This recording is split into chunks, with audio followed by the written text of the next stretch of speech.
Welcome to our Fireside Chat today. My name is Aileen, and I'm one of the co-founders of the Cybersecurity Marketing Society. And today I'll be moderating this Fireside Chat alongside Maria Velasquez. She's another Hi, co-founder. everyone. I'm Maria, another co-founder of the Society. Super excited to be here. And we also have Gianna, who's handling all the back-end stuff. She's the third co-founder. So we're so excited to have so many new faces join today as we dive into all things marketing ops, TOFU, MOFU, MQL, WTF. And joining us today on the panel are Daryl Alfonso. He's the Global Marketing Operations Manager at Amazon Web Services. Welcome, Daryl. Thank you. And Hannah Clemmy, she's the Growth Marketing Manager at Randori. Welcome, Hannah. Thanks. Nice to be here. So excited to have you guys. Today, we're hoping it'll be casual conversation, and we hope that you guys leave armed with the latest insights into what's working in marketing ops, what's not working. We plan to hit on topics like, is the MQL dead? Should you flip the funnel? And we just hope you guys leave with some key takeaways that you can apply to your marketing operations strategy. Just some housekeeping up top. We're going to keep you guys muted throughout the fireside chat, just so we don't get interrupted. But Gianna will be monitoring the Zoom chat if you want to submit any questions or just cheer on our panelists throughout. So you can use the chat feature in Zoom to send in any questions. And this will be recorded and put on YouTube afterwards. So we'll be addressing all questions at the end. So make sure you stick around and you'll get to hear the questions. All right. Great. So without further ado, let's get started. So the first question we have, this is for both of our panelists, is the MOPS team, so marketing ops team, is usually considered as the voice of reason within the marketing department. Do you agree? Do you have any experience with this? Any comments are open. So Daryl, we'll get started with you first. Yeah, sure. So I think that's an interesting question. I do think that marketing operations are really in such a great position for future leadership and for making an impact within the organization. And there's a few reasons for this. One is they really kind of touch all different sides of marketing. So you've got they're working with creatives, they're working with finance, they're working with other departments. So they kind of have a nice top level view of everything that's happening within marketing. And the way that I kind of like to think, because there's a little bit of confusion as to what marketing operations really does, especially depending on the size of your organization. And the way that I've always thought about it is, if you think of like a chief operating officer, right? So what does that person do, compared to like the CEO or the CFO? And they're really running the organization and they're getting things done. And that's how I like to think of what marketing operations does, is we do all of the different things associated with getting the work done, which is great marketing. So that's why I think that number one, marketing ops you're in a really good spot if you're in a marketing ops position, if you want to continue to grow and if you want to make an impact in your organization. And I really think, and there's already a ton of examples of this where people that have run ops have now stepped up into leadership roles, like CMO roles. Take like the CMO of Active Campaign, the CMO of Sendoso, are a few that kind of I've been thinking about recently. All of them have come from an ops background, and I think it's because it's such a critical function and that you get exposed to all those different things that make it such a good place to be in. Yeah, I completely agree. And I think too, you're strategizing, but you're also executing. So you're really getting your hands into both sides of the business, like strategizing for success, but also executing that strategy. which Mhm. not every marketing role does. Yeah. Yep. It's usually the person that's within the marketing team that says, yeah, that's not possible on HubSpot or Pardot. Yeah, we can't report on that particular metric. Or at least, report back and say, well, the state of our automation is not going to let us do this particular thing or that particular thing. Because, if you're in creative or if you're in brand, you think big, you think big picture, and you think the world is your oyster. And then it comes down to actually executing on that. And then it's like, yeah, no, that's not possible. Right. How about you, Yeah. Hannah?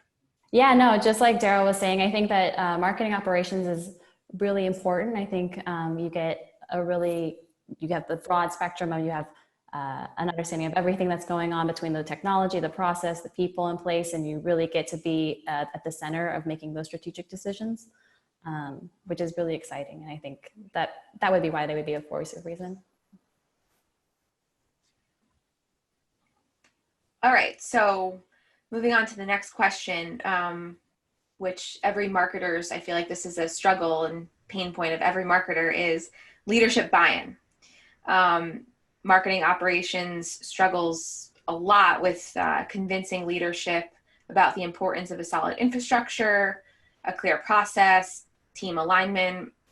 How have either of you addressed these kinds of challenges, and what worked and what didn't? Yeah, I mean, the first thing that when I was trying to get leadership buy-in at Randori, was really just making sure that I had clean data and make sure that all of my systems were working properly on one or two really specific problems that I could identify in the organization first, and then bringing that data to them, because I think as soon as you start to have a conversation or bring up the conversation to your executive team, they're going to rely on you for that data, especially if they're going to be making all of their decisions based off of that data. So I'm not sure if that answered the question, but. No, that's it. Okay. Yep. Focusing on one or two things and making sure that you're trusted and your data is trusted there is really the first step to making sure you can drive alignment. Absolutely. Their first question usually is, all right, show me the numbers, or what are the numbers? Yep. Yeah, and I definitely echo that. I think that really putting your reporting hat on and figuring out what are the critical reports that a business needs, especially when it comes to marketing. But I find that if you're a system administrator and you're managing things like Marketo or Salesforce, you actually have access to a lot of data from different sides of the business. So if you wanted to, create reporting that shows, marketing's impact on the business, but also maybe customer success or sales or just a variety of different things that you can do that a CRM might have information on. I think that that's really helpful. So I agree, the data is going to be really, really key, because when you are when you're presenting critical business data, you're helping drive smarter business decisions. So that really kind of elevates you within the organization. I think the other thing that you can do when you're trying to communicate the importance of having a good marketing operations setup is to try to translate whatever you're working on into things that matter to leadership and to your coworkers in general. So when it comes to data, it's going to be in terms of impact on revenue and time saved and how much budget or headcount can you increase. But if that doesn't really, if you don't find that's jiving with your leadership, you can also sort of kind of bring up anecdotes about how your team is helping. Saying things like, if we don't have the resources we need, if we don't have the right process, your marketers aren't going to be able to get work done. And your director of marketing just came to me and complained that they are waiting for stuff, right? Or sales isn't feeling supported because they don't have access to the data they need and they are getting frustrated, right? And I think that can resonate a lot with people where maybe they don't have a real marketing mindset, but they understand that people need to get work done. And I think, you know, finding different ways to communicate those needs can really help. You bring up a good point. I like that you mentioned you sort of, because well, to start, you're a salesperson in this, when you're doing this, right? You're selling them on something or convincing them. So I think relating it to a pain point is a tactic in getting buy-in. And it's not necessarily you're not tricking them in some way, but they're not in the weeds of your everyday marketing operations. So picking a way that you can relate it to them, like CFO, saying like this will impact revenue somehow, or this will impact pipeline somehow and then CEO, you know, this will slow down operations or campaigns. I think that's a really smart way to put it, is just like relating it to one of their job pain points and how it could affect their strategy or their plan is very smart. Yep, totally. All right. Next we have, you know, I feel like I keep seeing on LinkedIn and Twitter is the MQL is dead, flip your funnel, automated emails are impersonal. Do you guys have any commentary on that? Do you think the MQL is dead? Do you think it's still valuable? Have you flipped your funnel? Let's just get right into it.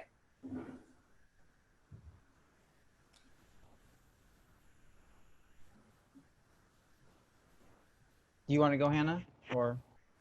Oh, you can go first. Sorry. Yeah, so, right. So there's a lot to unpack in that question. Yep. So we'll talk about MQL first.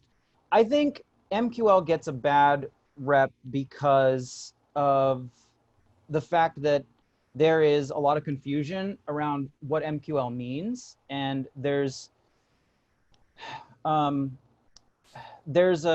usually a fuzzy definition of what a marketing qualified lead means. So, you know, and one thing that a lot of people know that aren't outside of ops is that criteria for an MQL is actually malleable, right? You can change that almost weekly if you want to, especially if you're using something like lead scoring to define what MQL is. So you have marketers that are saying, well, we need to increase MQL. You know, maybe we should change the scoring system so that more leads are qualified. And then you get that passed on to sales. And then it sort of spreads especially when people move from organization to organization. You have people saying, yeah, we used to track MQLs at my last company and they suck, right? They were terrible. There's really no point. So you've got this, you know, in the industry, this people that aren't doing it right, spreading out kind of false information.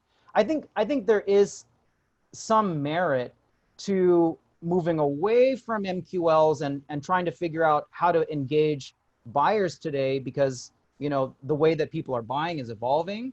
But I think there's really great value in defining the different stages of the lead lifecycle, because you can then talk to them differently and provide them value as they're moving through.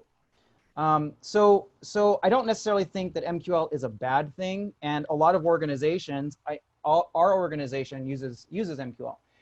One way that I would advise people if they're getting started or if they're having an extreme amount of trouble using MQLs is to first set MQL as a really simple metric. Something like a lead requests a meeting or a demo with a salesperson. That's a really great metric, right? That's a really great definition because it's not subjective, right? You have the lead's input, and then sales is 100% on board, right? They're like, oh, well, yeah, obviously this is a qualified lead. They want to talk to me, you know? So that's a nice starting point where you can say, okay, we're going to start with this as MQL, and then start to measure our programs against this. You know, when we do a promotion, how many people are moving to that stage where they are interested enough to hop on the phone? And I think that's a good way where you can say, and then from there you can build and say, these programs are generating this amount of demos, and these initiatives are generating this amount of demos, and it's so easy to translate that across the organization and to leadership. And you can pretty much put a dollar value too to that in terms of ROI when you're doing, like, you know, it's really simple. You can say, we spent this much on an AdWords campaign or a content syndication campaign. And then the number of MQLs that you generated, the number of demos that you generated, you just do the math, and you can see the kind of return on investment that you're getting for this. And if done right, I think this is a long way of saying, if done right, the MQL can actually be a really strong foundation of all of your marketing reporting and your attribution. Yeah, sorry. Go ahead, Hannah. Yeah, we use MQLs as well as a starting point. I think it's kind of, I've never not used an MQL as a starting point. You know, we have to qualify at least some of it out, but you definitely want to use intent in there. You want to try to find what metrics. We're also using Clearbit to figure out how often they're visiting our website, and if they're visiting it in a certain amount of time, that might show more intent. And then I was reading a really good book, or it was kind of an ebook from Drift, but they were talking about, you know, instead of thinking about MQLs, you think about them as conversation ready leads, and really getting them to that point of when they're ready to actually be handed off to sales. And you, just like Daryl was saying, segmenting out what that funnel looks like to MQL, and then really making sure that you're directing the right content to them. Right. And I think too, with content being such a heavy part of marketing now, leads are doing like something like 75% of their research before they're even, you know, contacting you or requesting that demo or requesting that quote. So they're already qualifying themselves in a way. They're doing their research, and they're saying, okay, I read up, I did my work, and I know that this is a company I want to talk to. Or so that's why content is just such a big part of marketing strategy now, is because you're basically giving them the information to then take that next step. Very true. Yeah, I'm going to echo what Daryl said in terms of, if it's done right, it can be a powerful tool. But I'm going to take it a step even further, because and I see in the chat there's a lot of conversations, really nice conversations going on in the chat, super nice. There's a lot of talk about intent data and ABM, and, you know, having been in startup, you don't have historical data. You don't have a strategic account list of thousands of accounts that you can pull intent data from and do ABM segmentation and all that sort of thing. So if you're starting with nothing, you kind of have to do the traditional route of, you know, lead to MQL to SQL. It's kind of one of those things that it's like the basic of the basics, and then you can get fancy with it once you have enough data in your CRM to go back and do the segmentation and AUM. That's my take on that.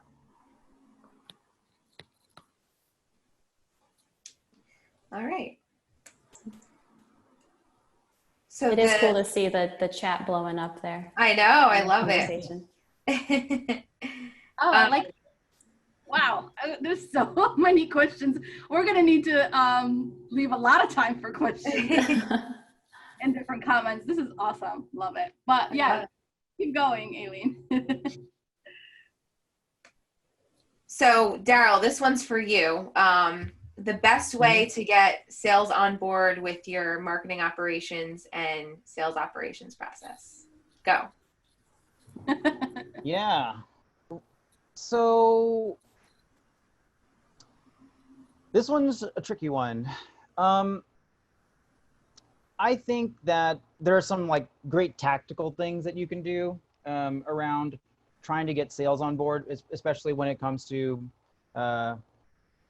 transparency, things like SLAs, which are service level agreements on how soon they have to action leads or contact requests, things like that. So I think that those things really help. What I've found to help is really trying to develop a sense of like camaraderie between the marketing and sales teams.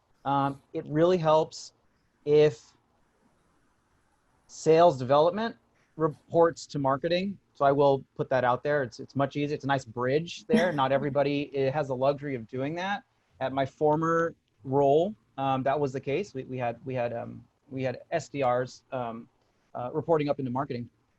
But what ended up happening was we one way that we really kind of built a gap, built a bridge across the gap between sales and marketing was to start to highlight our marketing wins and bring in the salespeople that helped make it happen. So what I mean by that is, you know, at team meetings, we would start to highlight, you know, in PowerPoint, hey, these are the large deals that marketing helped generate. And, you know, we would keep it at a very high level portion. This is how they generated it. They came from this specific campaign, and you know, they spent $500,000 or something. Now we want to, and now we want to hear from the salesperson that actually closed it on how they navigated this complex deal, and ultimately, you know, brought in this new customer. And it was such a fantastic and, you know, really kind of good feeling way to bring the teams together, because we would present this to, you know, like our CRO and the different VPs, and it was a sales person's opportunity to showcase what they've done, while at the same time, everyone in the kind of the back of their mind knows that marketing had a really big hand in it, you know. So it was like it started to become not really marketing is generating these results and then sales is generating these results, but sort of together we were collaboratively bringing these new deals together. And after that, I think after we started that process, we just got so much more cooperation with all the new things we would roll out. Sales would be like, oh, I'm 100% on board. You know, I know you guys are for us, so we're going to do what you say, you know, what you know, we're going to follow your instructions because we know that you have your our best interests at heart. And I think that trust is something. I think the main takeaway is if you can build trust within those two different teams, it really goes a long way. And you don't have to worry so much about the tactical things like SLAs or like giving them gifts and stuff like that. So even though those work and sometimes you have to do that, but I'm so, yeah. I'm all about process documents when it comes to operations. I really like them. They're sort of, you know, the Bible for everything we do on the technology stack. So I 100% agree with you that there needs to be an SLA. In a past life, we called it a playbook, just so it's not so, you know, seen as this like really serious legal document, you know, and so negative. So the fact that, you know, you can call it a sales and marketing playbook, and that actually worked really well. And that was actually when Aileen and I worked together, and we even put together a 3-day kickoff where the two teams, sales and marketing, got together to do workshops and exercises. We did a fun, let's put each other in each other's shoes. So sales was marketing and marketing was sales, and we did like a pitch. And it was really cool. It was actually very cute to see what some of the ideas the sales team was coming up with for marketing strategy. And we got to see how hard it is being in sales and how complex it can be, you know, to do their job. So it was a really cool exercise. Yeah. I want to know what Daryl's giving as gifts to his salespeople. Alcohol. Yeah, we at Randori, like, just to echo kind of what Daryl was saying, we really tried to align all of our goals. So we function as a growth team. There's no like sales or marketing people. There's no really sales or marketing titles. Everything is a growth title. I mean, it might be easier because we're so small. I don't know, you know, when you get to Daryl and Amazon, it's much harder, and you need to have that discrimination there. But you know, for marketing or for my goals, I'm really based off of when the initial presentation is scheduled. So I'm not really focused on MQLs or conversation ready leads, whatever it is. It's actually like I have to schedule it. So I kind of take on the first step of the SDR process. So I'm in the weeds and I'm learning and I'm working directly with the sales team and really fighting all those challenges. Gianna's asking me how big my team is. It's me. There's a team of one. We actually do have a product marketing person. He came over from our product team. The growth team as a whole is really the product head, or the head of product and / product marketing, myself, and then a salesperson and a sales engineer. So Wow. pretty small, lean machine, but it's been a lot of fun.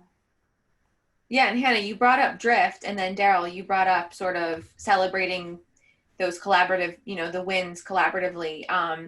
And one tactic I used to help really sell Drift to the sales team and get them to adopt it was Drift in their analytics. They show you accounts that come to your site, and they show you how they're impacting deals in the pipeline. So they'll say like Drift, conversations you've had with Drift are impacting, say, $200,000 of like deals in the pipeline. And when I showed those numbers to the sales team, they were like, it sort of clicked, and they were like, wow, this is actually having an impact on deals that customers I'm talking to. And that really helped me get them on board and get them to be Drift champions. Yeah. One other tool that's pretty cool, it's called Chronologic. I don't know if anyone's heard of it. It's a new thing I'm testing in my marketing stack right now, but what they've done is they automate the email process. So it's kind of like, just like the first step in the SDR process, right? You have to schedule the meeting.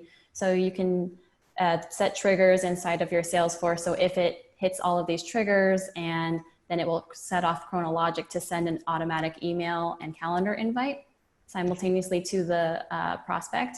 And then that person just needs to either accept that meeting or decline the meeting. It'll automatically function. So like it won't double book me on any meetings or double book our salesperson. And if somebody responds, so say I'm trying to make I'm not trying to make a pitch for this company. I just realized I kind of sound like I am, but it is cool. If I try to make a meeting with Daryl and then Daryl says, oh, actually 2 p.m. tomorrow works, it'll automatically find that time and just automatically update that calendar invite, which is pretty cool. So cool. Yeah. And makes it relatable to the sales team. Yeah. All right. Maria, I think you wanted to tackle the next 2 questions.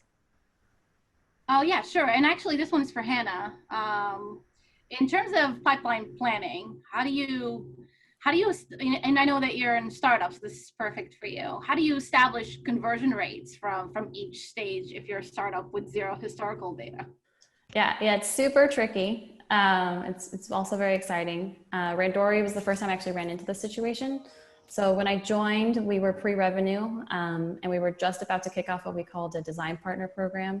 So it's all of what we like these early adopter customers that get the product for free in exchange for feedback. And then, eventually we got to the point where my CEO was like, okay, we're about to launch go to market, and I need you to build a forecast for me so I can present it to the board next week. I was like, oh goodness. Okay. So I had to figure that out. And then really when you start digging into the data and you start thinking about it, there's so many things you can do. And the first thing was really just identifying those key metrics that really drive your sales. So for us, it was starting with customer or design partner interviews, and then looking at their engagement metrics and how often they're in the platform. And then building data around like if that product use it, if, depending on how often they're using the product, if it's a fit, and then would they be most likely to actually purchase us eventually. And that can be kind of was our estimation on order value or our personas and if they're likely to purchase the tool. And then the sales team worked with I worked with the sales team to determine what that estimated order value might be or what we might want to charge them if we were to actually ask for money. And then flavoring all of that with metrics that I was very familiar with on the demand gen side. So like cost of driving website traffic and then number of website visitors I thought I needed to actually get to that conversion. And then building kind of a formula of like website visitors versus conversion rates, and then average order value that was estimated to figure out what that calculation might be. And you can also really like benchmark on, there's a lot of research you can do on industry benchmarks and finding like what might be traditional depending on what industry you're in. I think the Cybersecurity Marketing Society is awesome, and there's so many people and it's a really active community. You can just pop in there, drop a question, and somebody's going to respond to you. And the cybersecurity community is super small, so it's a great place to really ask questions and get some feedback there. And we could probably provide some pretty accurate benchmarks if you ask the team on that Slack channel. Agreed. There is definitely a resource already there that the CMO at Exonius, Nathan, shout out Nathan, shared with all of us his secret sauce in pipeline planning with conversion rates and everything. So that's awesome. And I actually came up with this question because I struggled with this myself and doing the research like yourself with industry benchmarks and so on. But there are so many variables that go into those conversion rates that even you start with benchmarks, but like for instance, from lead to MQL, it depends on, what you do for nurture. It depends on your product and your sales cycle and how long it takes. So it's like, how do you put something in on ink just to make sense of forecasting with zero historical data? So shout out to all those startup folks that are trying to come up with the same thing. You're not alone. We are all in this together. All right, cool. Daryl, did you want to add anything on that one before we move to the next question? I don't have too much experience doing it without historical data. So, but I will say that, I think it's surprising how quickly you can get data. And once you have launched a few campaigns, there are some, you can do some extrapolation on, okay, if this channel is performing like this, let's apply that across the board and see what we get. So I think that at least you can, sort of ballpark some of your numbers. So that's kind of how I would do it. But yeah, I don't have too much experience doing that. Cool. You're one of the few privileged. All right, we'll move on to the next question, which I think could very well tie into some of the questions in the comments and coming in the chat with intent data and ABM and all of that. And I think we're bringing it back to the stages and life cycles. Is anyone using lead scoring anymore? Should it stay as a big part of pipeline planning and the customer journey? And even though, of course, there's going to be those outliers where, they learn about your solution today, they come back tomorrow, ask for a demo, and next week they're a customer. And then there's those that take the traditional route, and go through the whole journey. What do you think, Daryl? Yeah, this is controversial topic. Lead scoring. I think the sort of intention or main goal behind lead scoring is still good, which is, learning more about our customers' behavior or prospective customers' behavior, who they are, what they want, and how to and what they engage with, and then tailoring our communication or activities better so that it will relate to them in a more relevant way. That I don't think changes, and it's extremely valuable. I think one of the challenges with lead scoring, especially if you're only using like Marketo or Pardot, is that you're a little bit limited on what you're sort of triggering on, and if someone opened an email or clicked a link, it's not really the best gauge of, are they qualified? And even if they did it 10 times, I'm not sure that that really is consistent with progressing down the funnel, right? So I think that's really the challenge there. And I think my advice is to sort of start to search for other sources of data that can better help, guide, and with lead scoring, you're bucketing people into stages oftentimes, and trying to determine intent that way. I think that that's a better gauge. And, at one of the things that we really depend on and use is usage data. So, and that is, and many of our prospects are, people that have signed up for a free account. So their activity within our platform, and it's cloud computing. So they're using a variety of different sort of compute services, storage, all these different sorts of things. So based on what they're using and how much they use, we can really get a sense of who they are and what they want. And, we're really fortunate to be able to, have specialists that can process that data and summarize it in a way that we can action. If you don't have, that sort of resource, I think there's other companies out there that do provide that sort of intent data and give you a bigger sense of, or a better sense of what prospects are doing that go way beyond their behavior on a site or on an email. Yeah, lead scoring is something that I think will be the death of me in the startup. I mean, it's something that you have to pay close attention to. It's always changing. And you really need to try to flavor in as much as you can of those intent data or intent metrics that you can find.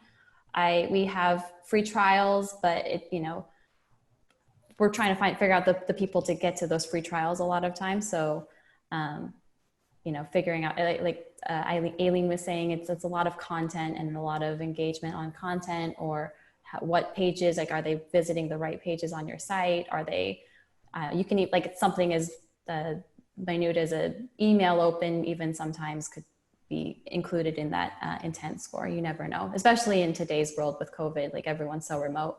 There's so many new factors that you have to factor into your lead scoring. Very true. What about demographics?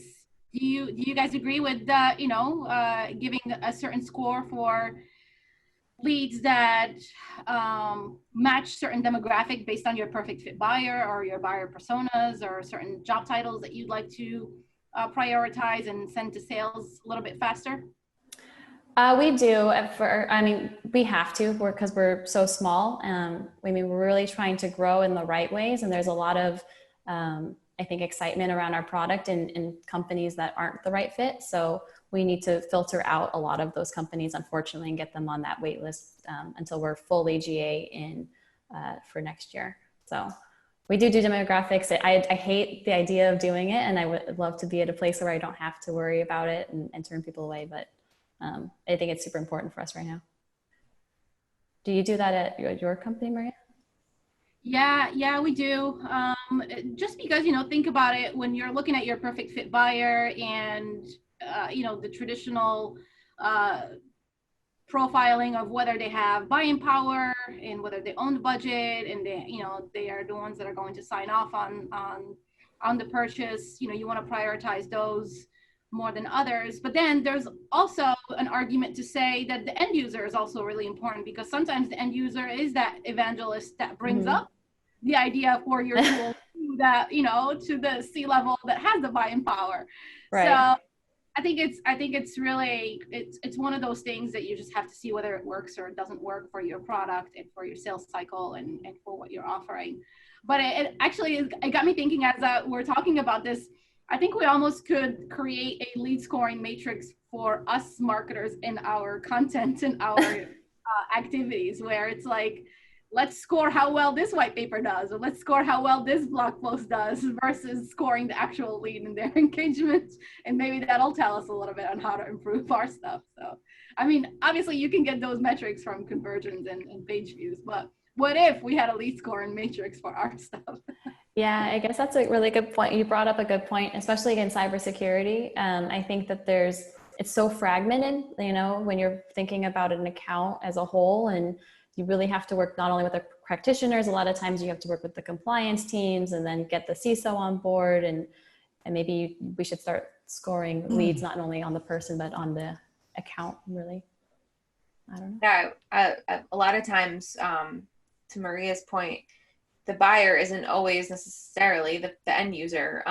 And it can get tricky with, like, when you do ABM and just intent-based measurement, it's like you don't even know who's actually using the product sometimes. And so we've struggled with that a lot. Like we want to do more customer marketing, or, you know, we want to measure what our customers need, but we don't even know who's using our product. So we can't even get feedback. So it's definitely a struggle. True. Aileen, I want to be mindful of time. We're already at 5:12, and I can't believe it's already been 45 minutes since we started. I know. We're having fun. But there is a fun question that I want to ask, and you're on it already, so go ahead and ask. Okay. So we want you guys to share the best marketing ops blunders of your life. So what has just gone completely bonkers and silly mistakes? And I'll start with Daryl. You can go first. No, I mean, I'll start with one. I mean, this is kind of a cop out, but I mean, honestly, the worst thing I think I could have done in like an early stage startup is really just that set it and forget it mentality. You know, I think a lot of times we're moving really, really fast, and you're trying to get all of these different things done, and you're trying to keep up with the pace of change with the company and where you're going. And like one of the first things I did, obviously, is set up a nurture stream and set up my marketing and sales operations, but it's the automation at least. And then I kind of forgot about it, and I didn't revisit it for a few months until months later. And I'm like, this is so outdated. There's been so much activity, and I've spent all this time and money working to get all of these leads in. And this is their first impression of what I feel like is my company, because it's such a small company. And I'm like, I really kick myself. So setting time aside to just every week go through all of my processes, and it's like a huge chunk on my calendar, and I'm super protective of it, just to make sure that I make sure and really dig in there. But yeah, then if you want to get into like the fun stuff, Daryl, you can go in, and maybe I'll warm up to explaining something super silly. There has to be something. Let's see. So, well, at a prior company, my team did send an email to the entire database. So that sucked. And I think, so one of the reasons why that happened was I mistakenly assumed this person knew how to use Marketo. And there's something at the end for those of you that use Marketo. When you're about to send an email, you can actually see how many leads it's going to go to, right? So in my mind, I'm like, well, anyone that gets to that stage will know, okay, we're not going to send an email to the whole database. It must be something wrong, right? So the most dangerous smart list criteria that you could do is like this or this, right? So it was something like they like send an email to this lead if they're in the US or they're not in the US, right? So that's essentially everybody, right? So I think it was a really big fiasco, and I was like secretly hoping this person was going to get fired. But anyway, what I learned, like in hindsight, looking back, is that I should have had much more safeguards, both sort of in a training way and also in a system way. Like we did put in the smart campaign limits later on that actually could prevent anything like this from happening in the future. So at first I blamed the other person, but in hindsight, I think that if you're an admin, you have to put these safeguards in place so that stuff doesn't happen, because people make mistakes, and it's just the way we are. Like, we're human, and that's going to happen. So as many different safeguards you can is going to be better. Yeah, I have one of those, and that goes back to our MQL talk earlier in lead scoring, where I played around a little bit with the lead scoring, and that kind of kicked up actually reduced the threshold to reach MQL status, and a lot of unqualified leads reached MQL status. Oh, and no. The sales team got plenty of MQL alerts, and that was bad. I was hiding under my desk for a while, but the team was really good about understanding, and we cleaned it up. That's what you got to do. You got to just pick back up and clean up and learn your lesson. Never do it again. Never do it again. Yep. All right. I'll share one too. I was one of those people that didn't do my tags right, and the first name field, didn't do that right. Went out, hello, first name, and I was like, well, it was inevitable. I mean, hey, at least I think they're probably get a kick out of it and say, oh, yeah, but it makes you double check you're so much more conscious after you do something like that, because you're like, oh my gosh, I don't want to feel that again. I think there's definitely, anxiety in anyone that has ever worked with email campaigns and email marketing, especially in a database that's like 50,000 plus or something, and you click send and you hope for the best after you triple, double, quadruple checked everything, but still not 100% sure. That happens all the time. Absolutely. Should we get to questions, you think? Yeah, I looked through the chat, and there's 2 questions that we can address, I think, before we go, and then maybe we probably will have time for a few more. But there's one about... What we can always do too is we can send an email. If questions we don't get to, we can have Daryl and Hannah answer them, and we'll send out an email. Yeah, that'll be perfect. Yeah. Absolutely. One was about ungating content.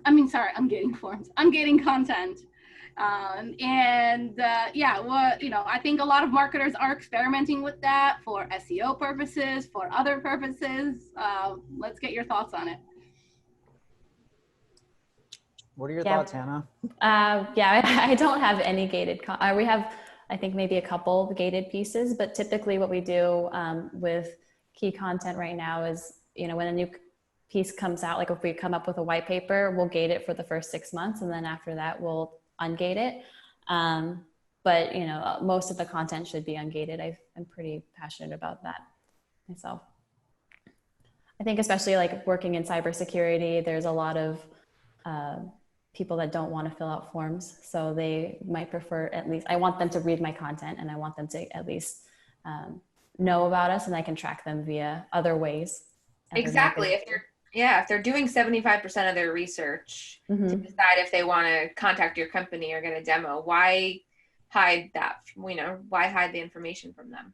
Right. And then you'll know engagement metrics on how often they're on the site, what pages they're visiting, and then eventually you'll get them to fill out that activity. Yeah.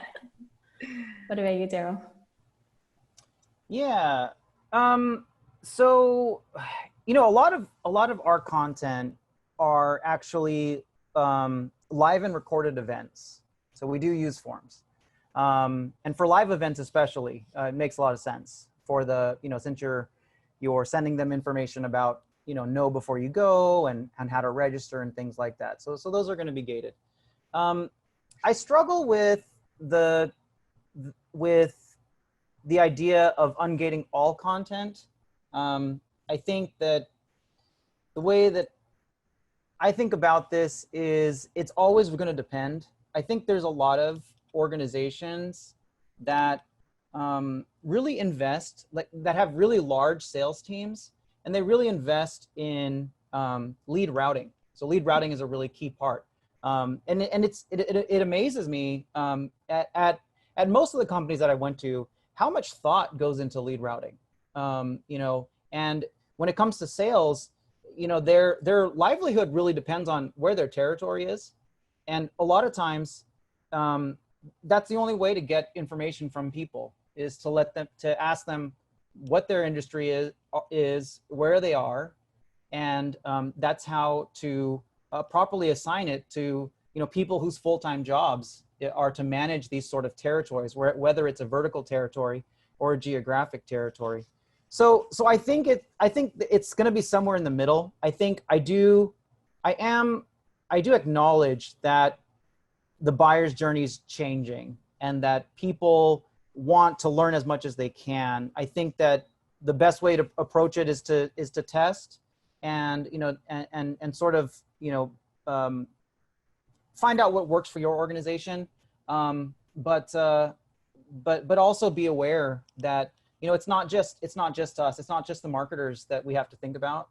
I think we have to think about the organization as a whole before we make really, really kind of black and white decisions like that. But I do love the idea of ungating content that that is more for social or can be shared a lot easier. I'm definitely all for testing that, and I'm excited to, I'm really interested to see how that kind of goes. Cool. Yeah, we're doing the same thing. We're experimenting with just ungating a few things and see where that takes us. What about this question? What does everyone think about the MQL to SAO stage, and what are best practices and quick wins, if any? Anyone can take that, you guys. Like I said, I'm really focused on, I think my goals are driven based off of the sales accepted leads. It's really getting them to the IP scheduled and then qualifying that. And then when that initial presentation is scheduled, if it's qualified, that's kind of where my journey ends, I guess, with that lead. So I don't know if that answers your question. So maybe Daryl, you would have a better answer for this one. Yeah, so so the different lead stages are really beneficial to see how sales and marketing work together. I am in the camp of try to make it as simple as possible, so you don't have all of these different stages where you're not exactly sure. You know, at the most have something like marketing known lead to marketing accepted lead to marketing qualified lead, sales accepted lead, sales qualified lead. That's probably the most that you want to have. I got this great advice from Paul Wilson, who's over at Adobe now, who kind of manages Marketo for Marketo, when I was trying to build my first one of these. And he basically said that the lead stages are so you can understand how leads are moving through the funnel, and you know, basically it's a mechanism to check in with sales to see if they are actioning them when they should. But if you don't need them, then it's not like you actually absolutely have to have them. I think is the main point that I'm trying to say. And if the question is MQL to SAL, right? So marketing qualified lead to sales accepted lead.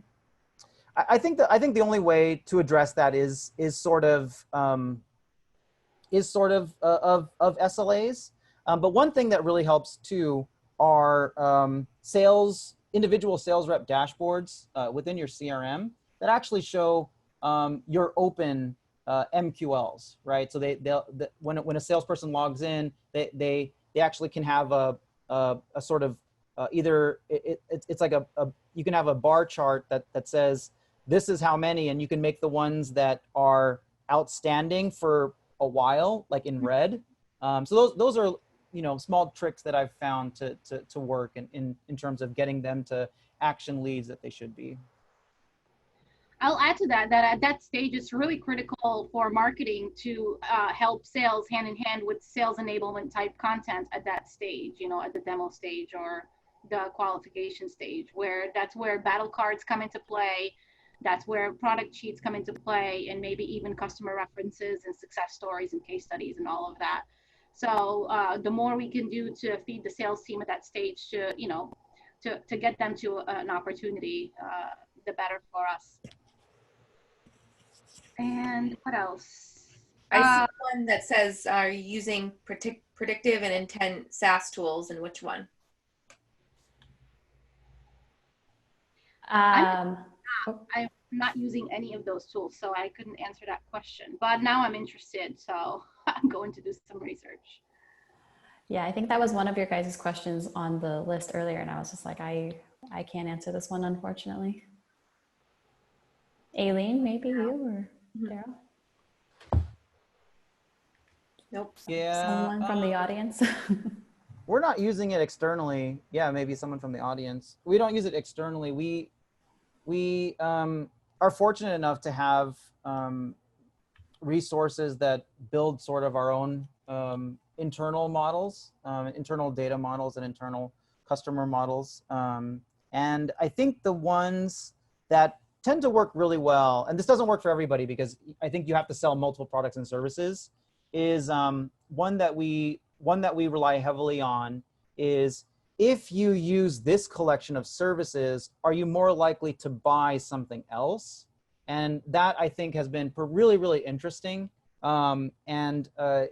You know, a lot of it, and I think I think if you don't have those resources, that's why I do recommend that you know, you look at some sort of tech vendor to get it done, because it's heavy data science, I think, to truly understand the patterns, you know, the buying patterns on what your customers are doing, and relate that to what else they could want in the future, you know, because I think you can kind of cop out and then just make these really uneducated guesses, you know, by saying, oh, they have product A, they'd love product B, you know. And I think it's really easy to say something like that, but the truth is we don't really know, and we can only know if we've seen it time and time again. And I think what I found is that when you really dive into the data, it usually surprises you, because you usually have sort of your you know, you usually already have an idea of what you think is happening, and oftentimes it's not. It's due to something else. And you know, that's why when people you know, ask for, you know, what kind of skills that you should develop, a lot of times if you're started into marketing operations, you know, I recommend really diving into data science and data analytics. There's a fantastic like LinkedIn learning course that I think is free, that I took, and I found it extremely helpful. So yeah, that's how I think about that. I think that's a really good point. If you're going to dive into marketing or sales operations, so just to clear, like, this is not like my specialty at any point. It is definitely like one of the two things that I'm, as the first marketing hire, in charge of. And so I feel like I have some expertise there, but you know, the first thing you got to do is really do your research, make sure you have good resources, and make sure that you're making the right decisions based off of, you know, some people that you can go to for guidance. I have a sales admin or Salesforce admin that I check some stuff through to make sure that I'm not destroying my instance or setting up everything wrong, and really making sure that data is clean. That was actually a really good leeway, Aileen, that Daryl was talked about building those skills, because one question that actually came through outside of the chat is around, you know, the new trend of including SQL as, you know, as being featured and part of a lot of marketing ops jobs. So the question is, what is driving the trend of SQL being featured in more marketing ops jobs? Do most companies use SQL for MOPS analytics at this point? And is there a program that most companies do it in? I think I can answer a few of those, but I'll let Daryl and Hannah, if possible, take that, and then I can add to it at the end. So SQL is, you know, if you're referring to sales qualified lead, I like that because you have sales actively saying, we agree with this, and the customer also agrees with this, right? And the danger becomes, you know, this kind of references our earlier conversation with MQL. The danger becomes when only one person or one team is saying that this lead is qualified. That's very subjective. So that's a dangerous place to be in. But when you have a sales qualified lead, you have another party saying, look, we agree, this is a good lead. And I think that the trend is sort of the whole RevOps trend. It falls hand in hand with that, where marketing is getting more focused on revenue, and which is a great thing. And I think I think most people are now understanding that that's something that we have to do, and that, you know, some of the best teams are measured on their impact to revenue pipeline and these sort of, you know, credible qualified leads. So I think that that's where the trend is going toward, is just the idea of tying marketing to revenue, and I think it makes a lot of sense. Yeah, we're all going this metrics driven route, and it's inevitable, and it's actually better for our own sanity, to be honest, because if you're not metrics driven, if you don't know how you're contributing to the pipeline, then you're sort of driving blind, and you know, your activities and your efforts make no sense. But I will say that, you know, if you are using Salesforce, there is B2B marketing analytics that comes with out-of-the-box dashboards that provide pipeline reporting. But I will caveat that your data needs to be somewhat clean, and your process needs to be somewhat also clean in order for those dashboards to make any sense. Otherwise, it's just a bunch of bar charts that make absolutely no sense at all. You know, the tool is nice and it's easy and it's out of the box, but it depends on data that makes sense. So keep that in mind. And that's one tool that I know of that could help you with pipeline reporting. Absolutely. All right. I think that's it. And Yeah. wow, we're 2 minutes over, but it's been great. So much good insight in this fireside chat. I'm loving it. Yeah, this is really nice. The chat has been so busy. It's awesome. I know Gianna posted in the chat, but I just wanted to quickly plug the society. We're having a virtual conference next month, September 21st to the 24th. And we have a ton of great speakers in cyber lined up, talking about everything from marketing operations to product management and marketing alignment. So she put the links in the chat to check it out. You can sign up. She also put the link to sign up for the society. So Cybersecurity Marketing Society.com. It's free to join. It's free to join the Slack channel. We would love to have you guys part of the conversation in there.